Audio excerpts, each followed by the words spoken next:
Am I the only one still surprised that the Holy Spirit actually knows us better than we know ourselves? And of course, every time it happens, you feel so called out, yet so incredibly seen. So, I'm someone who has always noticed number sequences. Even as a kid, I would just always notice. And as an adult, I spot them on license plates when I'm out running errands. So much so that my husband actually teases me because I point them out every single time. So, I've kind of built, you would say, a faith, a knowing that if I see a number, for example, in the 60s, I'll spot 60 through 69 within a couple miles or a few miles. And I'm not searching for patterns, but it's like it just happens like clockwork every time. So, about 7 months ago, I pull up to a red light, and in front of me, there's four cars. The plates are 72, 73, 74, 75, sequence across the four lanes. And it chuckled because, of course, I mean, what else are you going to do, right? And then at this moment, I get called out. I hear clear as day, why do you have such faith in the silly game we play, but not in the bigger things?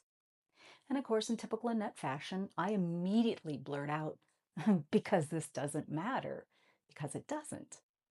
And then, of course, comes my deer in the headlight moment, because I'm like, darn it, am I really doing that? And I sat with the question. And of course, God knew I would. That was the whole point, right? And I couldn't deny it. I had kind of slipped back into an old pattern because there were things going on in the area of my personal kryptonite that I felt like I just could not control it. I couldn't control the situation, which meant, if I was honest, the old childhood patterns had come back, the ones I designed to make me feel safe. But by doing so, I cut off source energy, the very source I had been praying to step in and give me answers. I had completely taken the wheel. The wheel. It was my will, not his. And in that state, I had rendered myself unable to hear the guidance.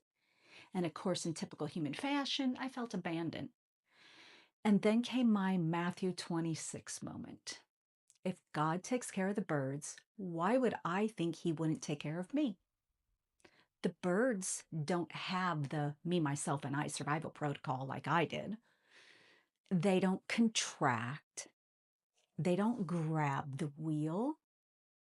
They just exist in the sequence, and it works. So why did I think I was the only exception to that math?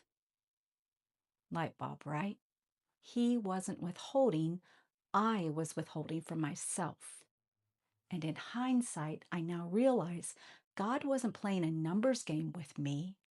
He was working on my wiring, asking me to let go of the old patterns, the contraction, the nervous system that kicks in the moment things just feel unsafe. Because here's what I know from the work that I do: your nervous system contracts, and the old wiring fires the part of you that can receive the divine guidance, and it literally can't be accessed in that state. And this isn't a faith problem. This is a biology problem. The numbers game required nothing from my nervous system. There was no threat, no contraction, no old story firing off in my mind. It allowed me to stay open, able to receive and able to witness. God used it to remind me what trust without contraction feels like, so that when the big stuff came, I'd have a reference point.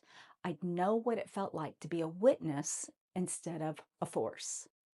Things don't always happen the way we think they should, right? But they always happen as they should. Kind of cue the Rolling Stones there, right? We are never me, myself, and I, but we are responsible for allowing awareness when our nervous system wants to lead us down that old road. And in the moments you feel yourself grabbing the wheel, recognize where you are and bring yourself home. I want you to know you are never alone. You are not alone in this. And if you know somebody stuck in the same loop, share this. And as for you, have a blessed day.